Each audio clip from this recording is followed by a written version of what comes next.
You will not see the end of this day.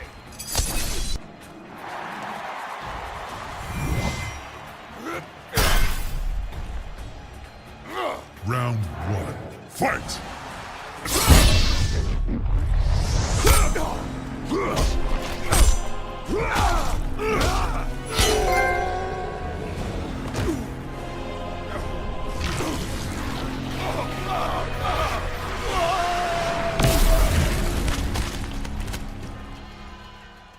Shao Kahn was dead.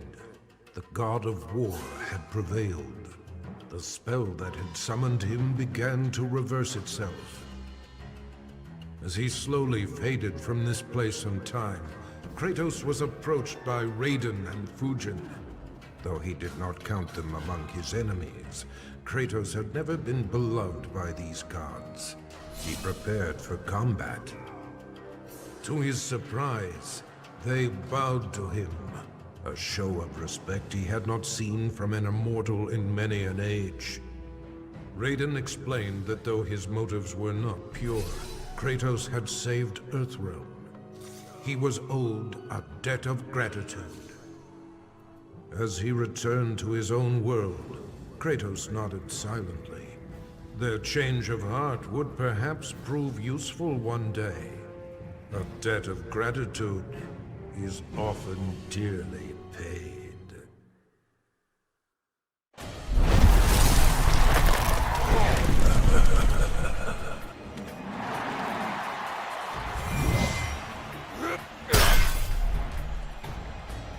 Round 1. Fight!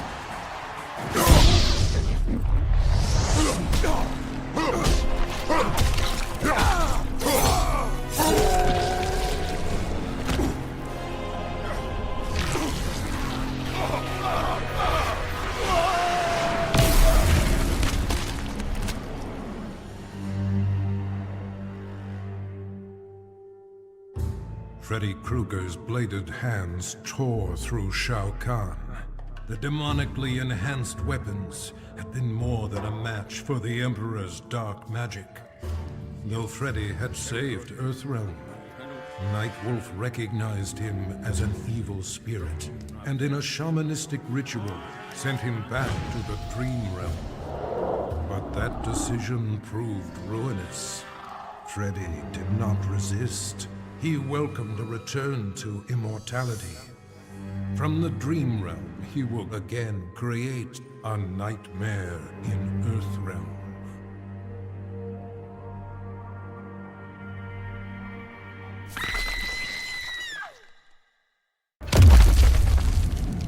The Predator.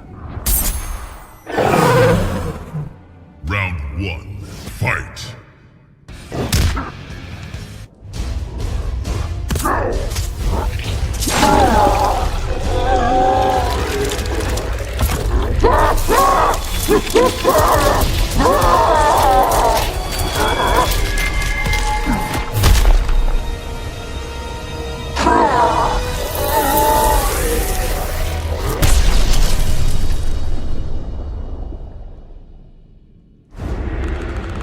This world called Earth produced many worthy opponents, which made for excellent sport. Some possessed a power previously unknown to the Predator's race, sorcery. The Predator sought to harness this new power for use in his conquests. He analyzed a trophy from a recent battle and eventually discovered its secrets. With the power of sorcery, the Predator was unstoppable and decimated whole worlds single-handedly.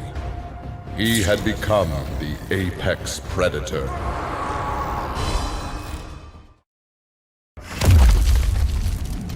The Xenomorph.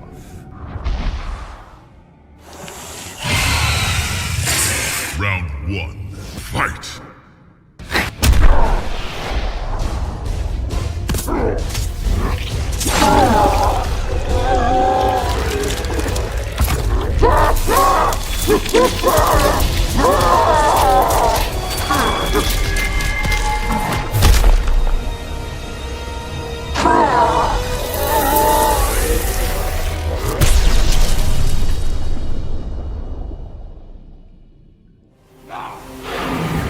The alien tore through Shinnok's flesh, reducing him to a bloody pulp.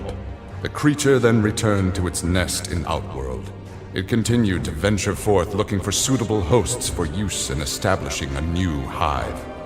The alien found more than a few intriguing species and dragged them back to its lair. Once a queen had been spawned, the alien's new hive multiplied quickly and spread unchecked throughout the realm. Emperor Kotal attempted to save Outworld in a desperate final attack on the alien's main nesting ground. The attack failed. Outworld belonged to the aliens.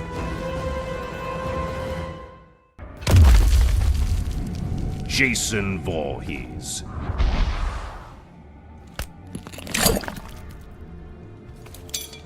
Round 1. Fight!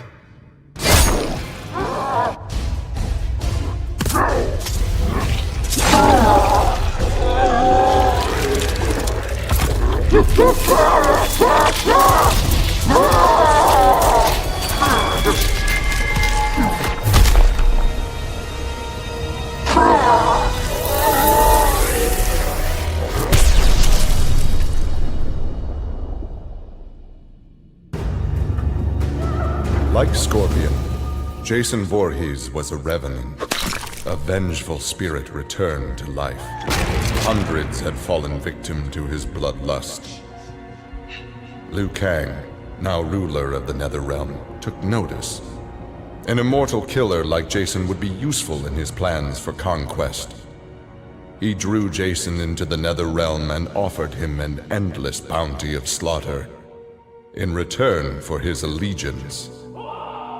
Jason's simple reply was to destroy Liu Kang.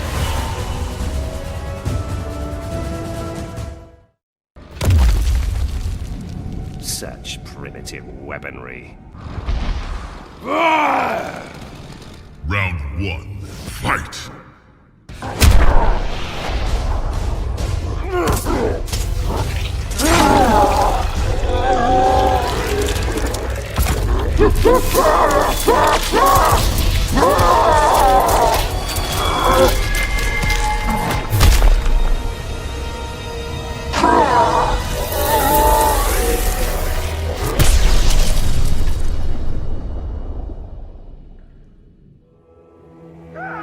Leatherface had cut down the old man in the strange outfit.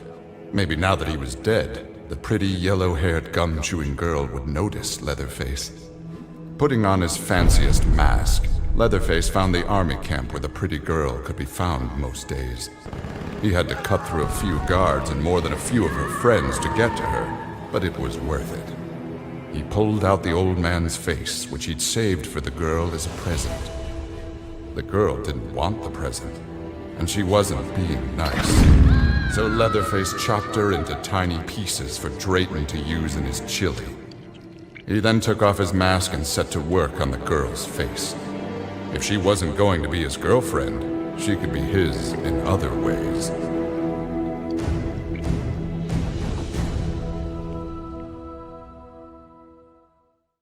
I have been expecting you.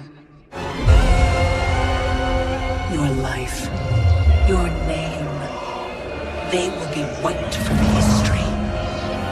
Come, it is time to die. Round 1. Fight!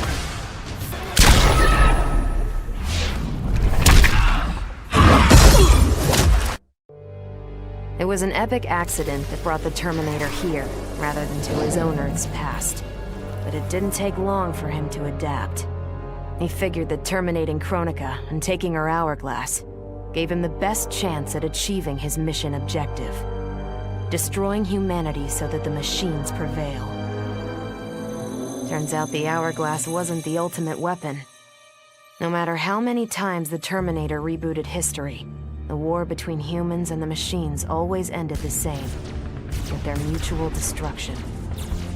He realized this war was a losing game. The only way to win was not to play. So the Terminator used the hourglass to build a future where machines and humans don't fight. They cooperate. The Terminator knew that to preserve this future, No one else could learn about the hourglass. The information stored in his machine mind was dangerous. It had to be eliminated. That's why the Terminator threw himself into the infinite depths of the Sea of Blood. No one would ever find him, or unlock the hourglass's secrets. If you could ask him about it, he'd tell you he made the only logical choice. But in my book, that machine's a hero. I'd snuffed out every devil in hell until Netherrealm invaders showed up to piss me off. It would have cost a lot of power fighting them alone. But they were being hunted by my new friends. Call them Fire and Ice. They argue constantly, which is why I usually like to roll solo. But when it comes to killing demonic assholes, these guys don't flinch. I can get along with that. The Grandmasters tipped me off to Kronika. Said she was resurrecting some Netherrealm god named Shinnok. But that's not happening on my watch. Kronika's just as much a devil as Malvosia. Both make promises, both tell lies, both underestimate me. That's why I'll make a new hell for them, where they can burn together for eternity.